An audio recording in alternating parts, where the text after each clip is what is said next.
Hello, welcome to another edition of Security Africa. Coronavirus is real, so make no mistake about it. Better pay attention to the instructions of your health officials. By the way, how many of these instructions originated from Africa? Well, that's not important for now. It is still amazing to know that coronavirus has different strains for every country. It kills its victims by age, cannot spare those with diabetes and high blood pressure. What an intelligent virus. We are still interrogating other sources to find out how coronavirus was weaponized. Remember in the part 1 of this episode, you saw how the United States, Western powers, and China worked together for years on the disease potentials of coronavirus. But unknown to Africa, these countries have been working together to research on the disease potentials of coronavirus.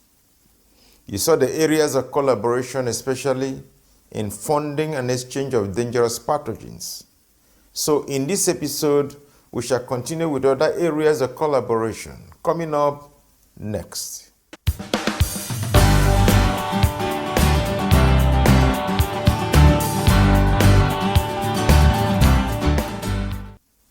Welcome back. Let's see other areas of collaboration between the United States, Western nations, and China in the coronavirus research. The next area of collaboration is the design and construction of the Wuhan lab in China. The Wuhan lab in China is a biosafety level 4 laboratory, otherwise known as the BSL-4 lab. The biosafety level 4 laboratory, BSL-4, in Wuhan, China, was built with the approval and cooperation of Western nations. The laboratory is a result of a 2004 Memorandum of Understanding between China and France, which collaboratively engaged in the design and commissioning of the project. Both French and Chinese companies validated the laboratory, which was fully accredited by both countries as of 2016 and certified to International Organization for Standardization Standards. Did you see that? So, why were Western nations pretending as if they never knew what China was doing? Apart from the area of construction collaboration, the Western nations assisted in staff training. During the commissioning process, much investment was made in staff training. Researchers were trained in Australia, Canada, France, and the United States of America, and then in-house before the laboratory became operational. So every inch of the construction of the biosafety lab in Wuhan was done in collaboration with the United States and other Western nations. So there is no doubt that Western nations were aware of what would be produced in that lab and participated in training the Chinese on how to do it. The Wuhan lab is a BSL-4 lab. So why should Africa be apprehensive about BSL-4 labs? Now the question is, what do they do in BSL-4 labs across the world?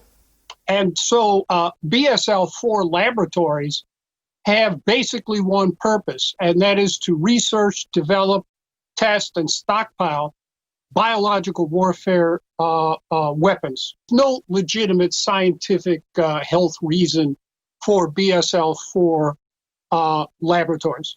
Did you see that? He said, BSL-4 laboratories have basically one purpose. That is to research, develop, test, and stockpile what? Biological warfare weapons. No legitimate scientific health reason for any BSL-4 laboratory. Africans, I hope you have heard that. The establishment of BSL-4 labs in Wuhan and across the world has no legitimate scientific health reasons at all, other than to research, develop, test, and stockpile what? Biological weapons. Please take note of the sequence of events. You research, you develop what you have researched, you test what you have developed. Where do you test them? You test them on human beings. After seeing the deadly effects of what you have developed, what is the next stage? You then stockpile them as biological weapons. Where do you stockpile them?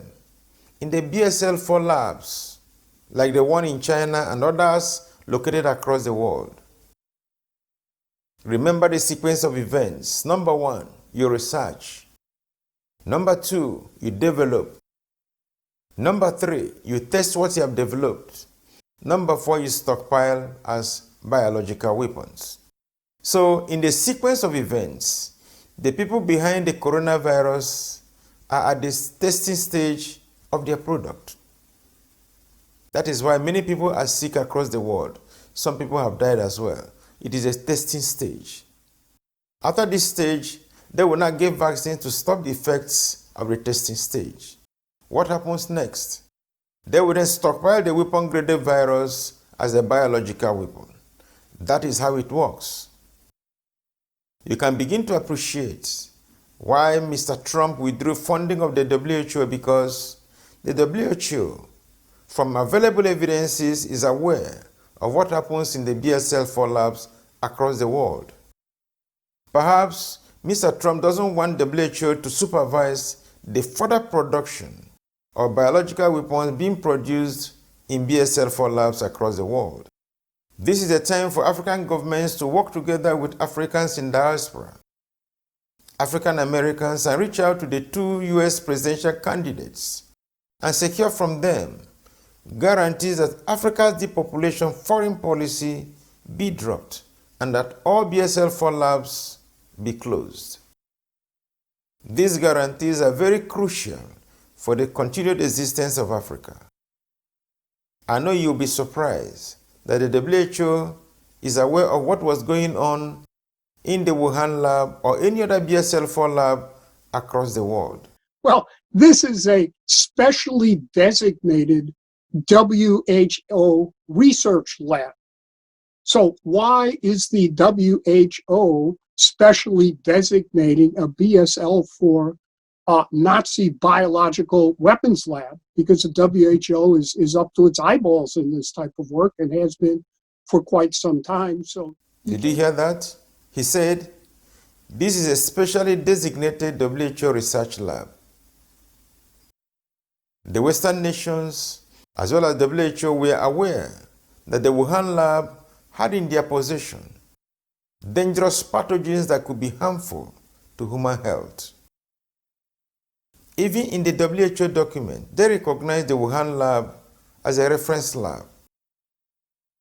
Did you see that? So, if the WHO knows what goes on in any BSL-4 lab, then the Gates Foundation will be aware also of what goes on in such labs. Don't forget that the Gates Foundation is the highest funder of the WHO apart from the United States of America. So, why would that foundation not know what it is funding? You can now begin to connect the dots about the dead bodies littering the streets of Africa and the WHO warning Africa to be ready for the worst. Unfortunately, Donald Trump was not part of the original plan, and that is why the contagion plan is not running according to plan. Otherwise, by now, most African nations should have concluded the forceful vaccination of their poor masses. Africa should pray that the next president of the United States of America does not buy into the depopulation policy against Africa, nor the forceful vaccination of poor African masses. You can see how wars are fought in this 21st century. Wars are no longer fought by bullets and missiles alone, but by the use of microbes. So, as far as the war of microbes is concerned, Africa is very vulnerable and defenseless. If you cannot fight the war of microbes, you can stop the manufacture of weaponized microbes through political structures. If you cannot fight the war of microbes as Africans, you can stop the manufacture of weaponized microbes through political pressures. Stopping the activities of BSL-4 labs across the world should be the focus of all Africans. And the time is now. It is now that they are campaigning for votes. Can African governments, Africans in diaspora, lobby the United States government on these 2 points? It is urgent and existentially important that they do so. Not addressing the depopulation agenda and the manufacture of weaponized pathogens will negatively affect Africa's continued existence. Now that you have understood the intrigues behind the coronavirus and the areas of collaboration between China and the West, what did the report of the University of North Carolina team of scientists contain? Coming up in the next episode, you will be shocked with what you will see. Make sure you subscribe so that you don't miss it. Have you subscribed? Thank you for subscribing. So, see you in the next episode, and thank you for watching.